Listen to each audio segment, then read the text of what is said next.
우리 인생들 가끔 이런 질문을 합니다. 왜 악인은 형통하고 의인은 고난을 받습니까? 라고 말입니다. 왜 편법을 행하는 사람들은 잘 되고 정직한 사람들은 손해를 봅니까? 라는 질문이기도 합니다. 하나님께서 계시는데 세상이 왜 이렇게 어지러운가 생각하며 때때로 회의에 빠지게 됩니다. 이러한 고민은 이 시대를 살아가는 우리들의 고민이기도 하고요. 그리고 2000년 전, 4000년 전 구약 시대를 살았던 성도들의 고민이기도 했습니다. 오늘 우리에게 주어진 말씀 시편 37편은 다윗이 노년에 기록한 시입니다. 의인의 눈에 보이는 고난의 현실과 하나님의 정의 사이에서 흔들리는 믿음을 붙잡아주는 말씀이기도 합니다. 시편 37편 1절에 우리는 먼저 불평하지 말아야 될 것을 가르쳐주고 있습니다. 악을 행하는 자들 때문에 우리가 불평하지 말아야 되는 것이죠. 불의를 행하는 자들 때문에 우리가 시기하지 말아야 될 것입니다. 이는 악인의 번영이나 불의를 행하는 자들의 성공을 보고 계속적으로 그 분한 마음을 키우지 말라고 하는 것이죠. 이유가 있습니다. 왜? 그들의 소유는 머지않아서 소멸될 것이기 때문입니다. 결국 그렇게 될 것이다 라는 거. 우리는 이 내용을 하나님이 주신 원리 속에서 발견하고 우리 마음을 잠잠히 잠재워야 될 것입니다. 아멘. 그럼에도 불구하고 분한 마음을 계속 품는 것은 여호와 하나님의 공의에 대한 의혹을 품는 것과 같습니다. 그러니 이제 우리는 그 내용에 대해서는 해답을 찾았죠. 불평하지 말아라 라는 것입니다. 하나님께서 다 행하신다는 것이죠. 우리의 분냄도 우리의 원통함도 모든 것 다 하시는 것이죠. 우리의 화내는 것도 하나님이 보고 계시는 것이고요. 우리가 인내하는 것도 하나님이 보고 계신다는 것이죠. 그래서 우리가 누구를 잘 보이기 위해서 뭘 하는 것도 아닌 것이고요. 우리가 어떠한 일들의 이름을 올리기 위해서 잘하는 것도 아니고 오직 우리는 하나님 앞에서 정직하고 충성을 다하며 살면 되는 것입니다. 아멘. 이게 바로 하나님께서 우리에게 바로 복을 주시는 비결이 되는 것입니다. 불평은 마음에서 시작되고 그리고 입술을 거쳐서 결국은 신앙을 바닥으로 떨어뜨리게 만드는 것입니다. 하나님에 대한 불신으로 이어지게 되는 것이죠. 다윗을 보시기 바랍니다. 그의 삶은 악인의 번영을 수없이 많이 보았습니다. 그는 사울이 다스리는 왕궁을 보았습니다. 그리고 광야에서 번영을 누리는 그러한 것도 보았습니다. 왕위에 오른 후에는 주변 사람들의 번영을 보았다는 것이죠. 그것들이 결국은 영원하지 아니한 번영인 것을 다윗은 깨달았습니다. 그것은 마치 뿌리 없는 나무, 잠시 비가 많이 오니까 금세 잎을 내고 꽃을 내지만 바로 조금 후에 말라버리는 그러한 나무들에 불과하다는 것을 다윗은 너무나도 잘 보아 알고 있습니다. 그것들은 2절에 이렇게 기록이 됩니다. 그들은 풀과 같이 속이 배흠을 당할 것이며 푸른 채소같이 쇠잔할 것이다 라고 했습니다. 뜨겁고 건조한 사막 바람이 불어닥치면 풀과 채소는 금세 시들어 버리고 말 것입니다. 악을 행하는 자들의 운명이 그와 같다는 것이죠. 그들이 특권을 누리며 권력을 남용하여 다른 사람들에게 고통을 줄 수는 있지만 하나님의 주권적인 통치 아래서 벗어날 수는 없습니다. 악인을 바라보면 잠시 우리는 마음이 무너질 수 있습니다. 그러나 하나님을 바라보시기 바랍니다. 하나님 바라보면 우리의 마음이 다시 회복이 될 것입니다. 아멘. 그러므로 우리는 여호와를 의뢰하고 선을 행해야 되는 것이죠. 이게 3절의 내용입니다. 악을 행하는 자들이 세상을 어지럽힐 때 경건한 자들은 부정적인 감정으로 대처하며 그런 자신을 거기에 합류시키고 망가뜨릴 것이 아닙니다. 바로 평정심을 되찾아야 되는 것이죠. 내 마음을 추스르고 다시 신앙으로 돌아와서 우리는 살아야 되는 것이죠. 불평이나 분노나 시기심은 하나님의 선하심과 공의에 대한 믿음을 무너뜨리는 것입니다. 자기 내면적 태도에 악영향을 미치는 것뿐이라는 것이죠. 그렇기 때문에 성경은 이야기합니다. 여호와를 의뢰하여 선을 행하라라고 말입니다. 의뢰한다는 말은 단순한 감정이 아니고 내 삶의 중심을 하나님께 맡기는 것입니다. 선을 행하라는 말은 어떤 상황이 손해를 보는 것 같아도 결코 의회는 그 선을 행하는 것을 포기하지 말아야 될 것입니다. 다시 말해서 이것을 우리의 현대 버전으로 바꿔서 말하겠습니다. 내가 한 일을 바로 내가 책임지라는 것이 아니죠. 내가 선을 행하면은요, 바로 하나님께서 그 선을 행한 거에 대한 보답을 주신다는 것이죠. 그래서 내 스스로가 그 결실을 맺을 수 없지만, 그러나 전지전능하신 하나님께서 나의 삶의 주인이 되신 하나님께서 나의 선함에 대한 결실을 맺게 해주시는 것, 이게 성도에 대한 보답이 되는 것이죠. 아멘. 세상 이치로 봤을 때는 우리는 언제든지 손해보는 것 같잖아요. 그런데 있잖아요, 결실의 날에 보자는 거예요. 내가 정말 사업하는 거, 내가 이 세상 살아나는 거, 하나님의 말씀을 순종했더니 날마다 손해보는 것 같아 라고 생각하는 사람이 있습니까? 결실의 날에 보시기 바랍니다. 하나님께서 부어주시는 결실을 경험하시기 바랍니다. 하늘에서 내려주시는 만남을 여러분 체험해야 될 것입니다. 아멘. 우리는 여호와를 기뻐하는 삶을 살아야 됩니다. 사절되는 일이죠. 하나님을 기뻐하시게 한다는 것, 나의 물질적인 어떤 것이나 나에게 이득되는 그 무엇을 포기하면서까지 하나님 한 분만으로 만족하며 하나님께 기쁨을 올려드리는 삶이 된다는 것이죠. 이런 삶을 살아야 된다는 것입니다. 하나님을 기쁘게 하신다는 것, 나의 삶이 여호와 하나님을 신뢰하기 때문에 어떤 어려움이 몰려온다 할지라도 우리는 하나님을 향한 주파수를 정확히 고정시키며 사는 삶을 살아야 됩니다. 2026년도가 이런 삶이 되시기를 축복합니다. 아멘. 요한일서 2장을 보면은요, 4가지의 사람이 나옵니다. 바로 아이들의 신앙, 소년들의 신앙, 청년들의 신앙, 그리고 아비들의 신앙이 여기에 나오고 있습니다. 아이들의 신앙은 뭡니까? 바로 태어나서 응애응애 하다가 젖 먹는 신앙이 되는 것이죠. 젖 먹는 것이 그 아이에게는 최고의 신앙이겠죠. 마치 초신자를 지금 이야기하는 것 같습니다. 초신자는 내가 하나님 믿으니 복을 주시옵소서라고 이야기하는 거죠. 이게 초신자의 믿음입니다. 당연히 복을 받아요. 하나님 제대로 믿으면이라는 것이죠. 그 다음에는 바로 아이 다음에 또 소년들이 있습니다. 소년들은 좀 더 성숙했죠.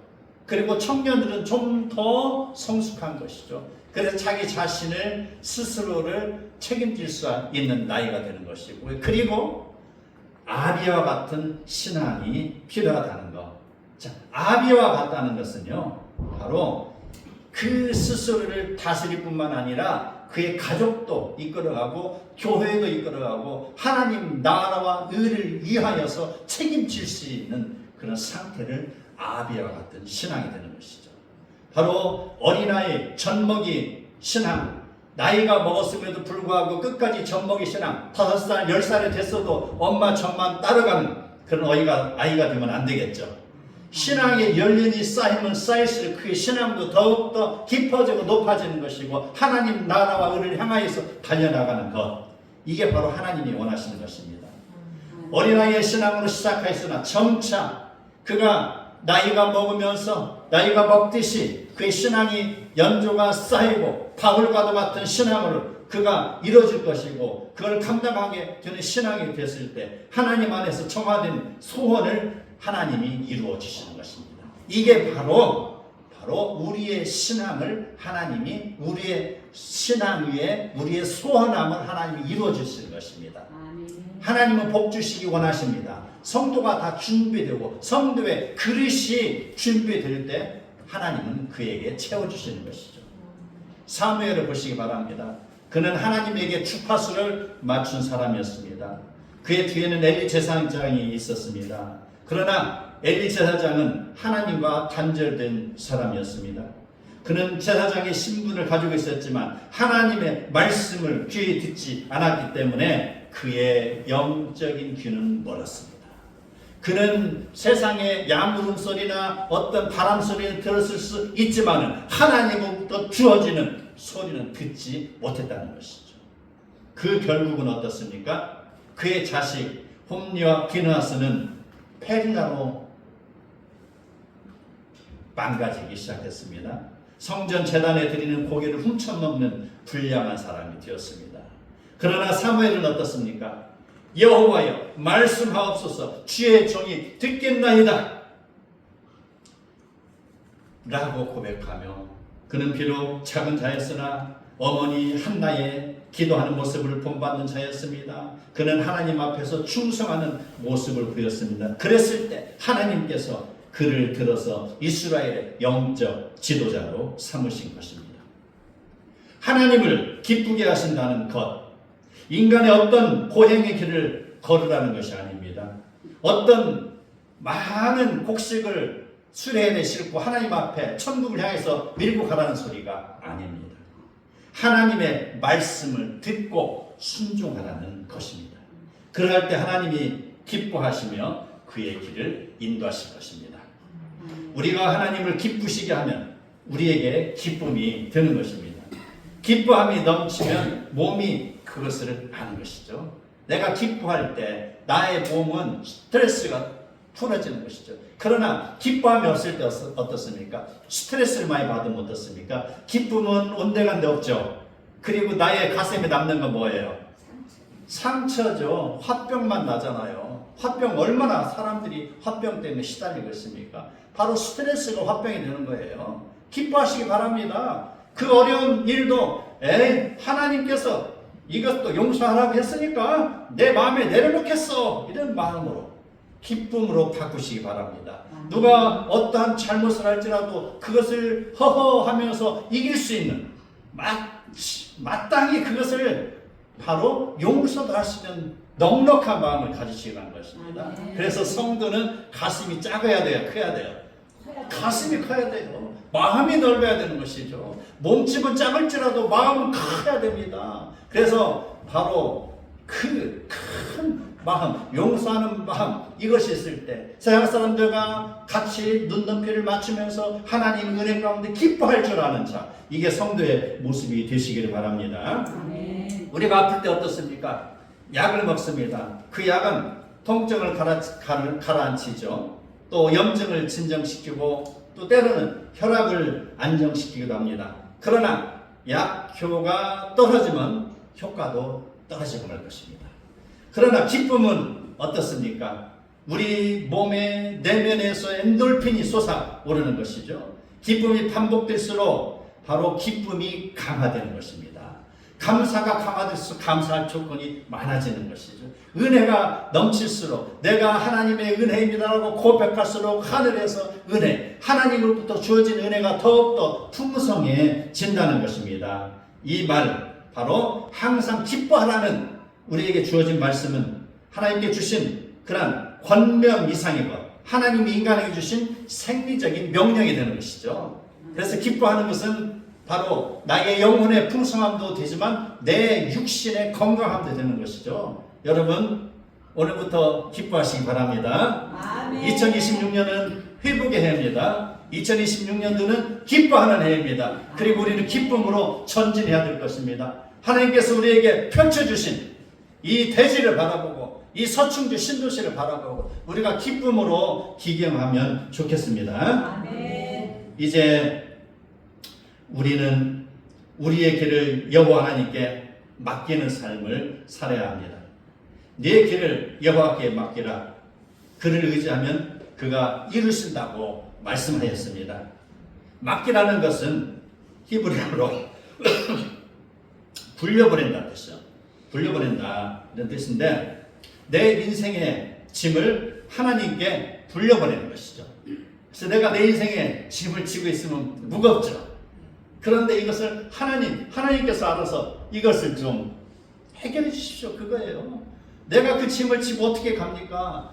내가 여행을 가는데 등산을 하는데 20km나 되는 배낭을 메고 어떻게 올라가냐 이 말입니다. 크게 훈련받은 특공대 군인이 아닌 이상은 말입니다. 어린아이와 또 소년이 어떻게 그걸 감당하냐 이 말입니다. 분명히 짐을 지고 가야 될 길이긴 하지만 나에게는 하나님 힘이 없습니다. 그러니 하나님께서 해주십시오라고 맡기는 것이에요. 전능하신 하나님께서 나의 짐을 해결해 주시는 것이죠.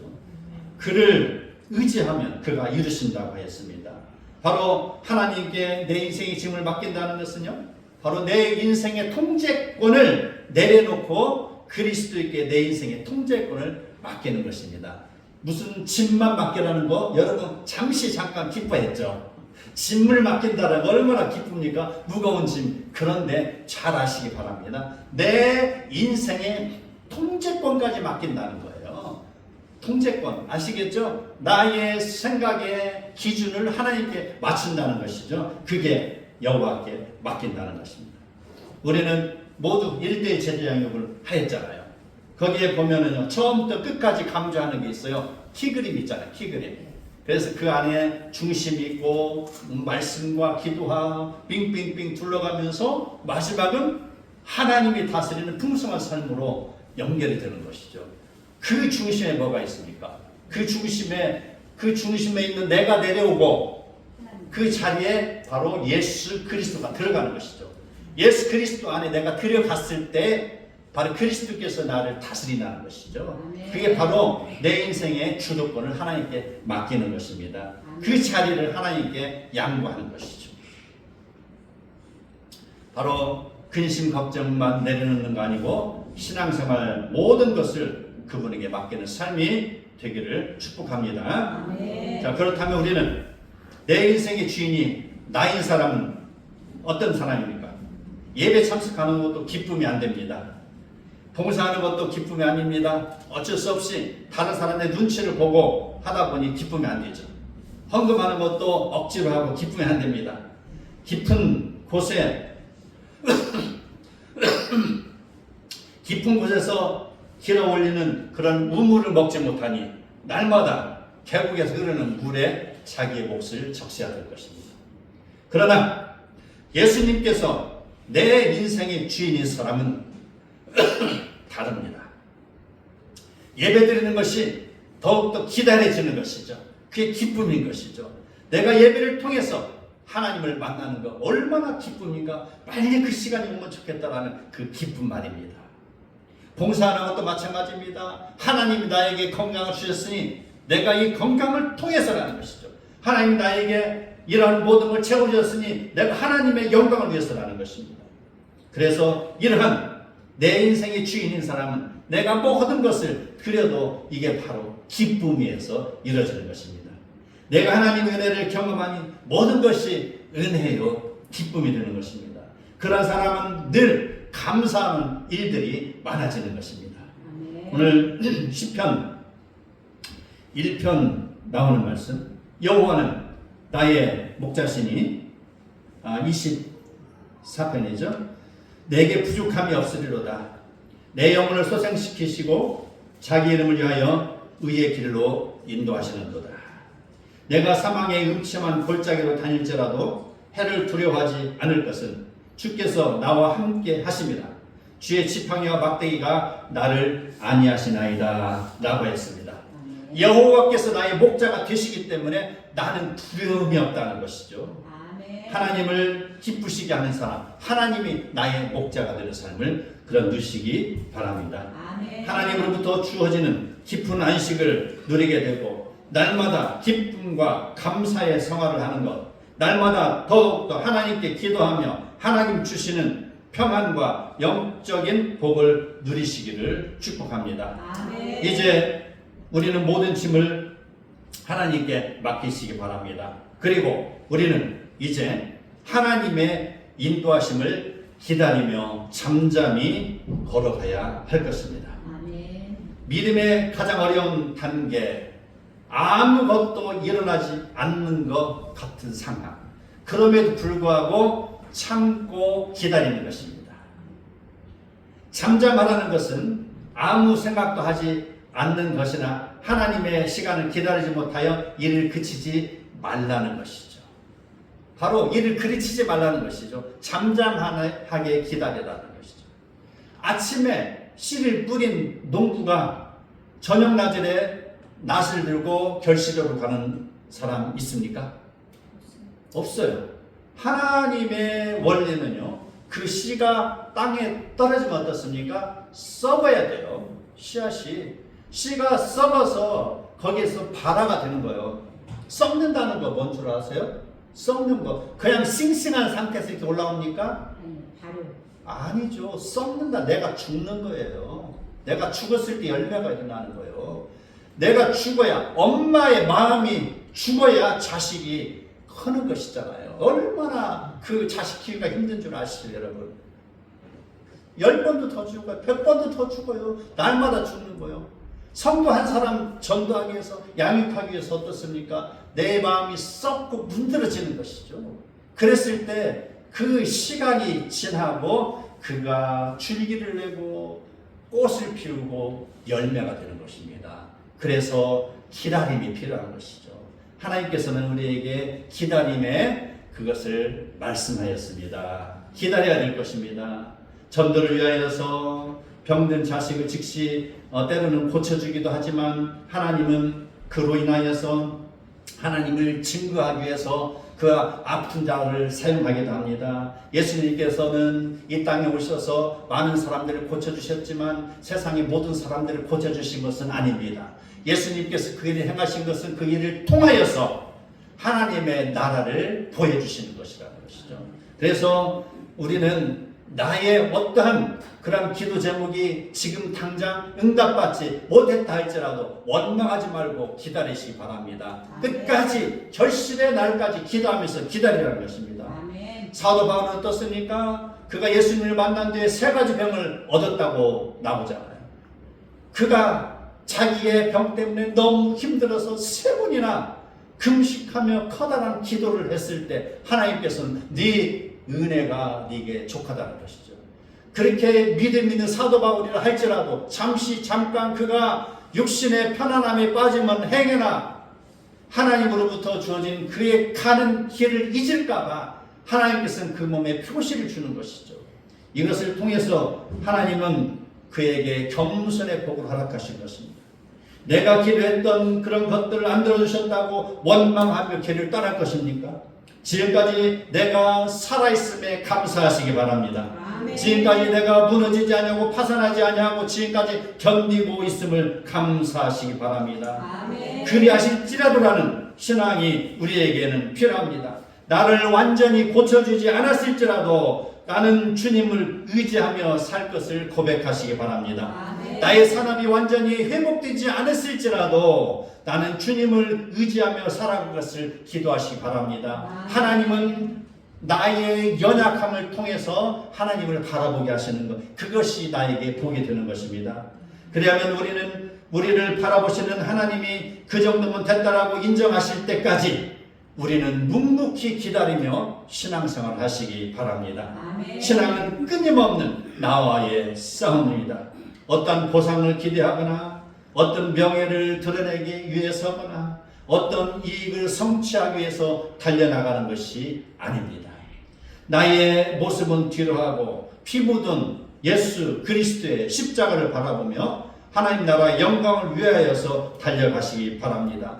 그의 길을 기쁨으로 걸어갈 때 우리는 하나님의 은혜를 더욱더 깊이 체험하실 것입니다. 그러할 때 하나님께서는 말씀하였습니다. 내 의를 빛같이 나타내시며 내 공의를 정오의 빛같이 하실 것이다 라고 하였습니다. 우리는 이제 2026년도에 시작하는 지점에 올라와 있습니다. 앞으로 다가올 51주 동안의 삶을 하나님께 맡기시기 바랍니다. 그의 삶이 어떤 불안이나 초조함이나 불순항이나 남에게 보이기 위한 것들이나 내 개인의 이익을 위한 삶으로 물들이지 마시기 바랍니다. 아멘. 나를 위하여 죽으신 예수 그리스도의 보혈을 생각하며 그 길을 걸어가시기 바랍니다. 아멘. 그러면 하나님의 사랑하심과 돌보심이 우리의 인생의 밭에 이른 비와 늦은 비로 적셔 주실 것입니다. 정오의 빛과 같이 우리의 인생을 비춰주실 것입니다. 이러한 복이 저와 여러분에게 주어지기를 축복합니다. 아멘.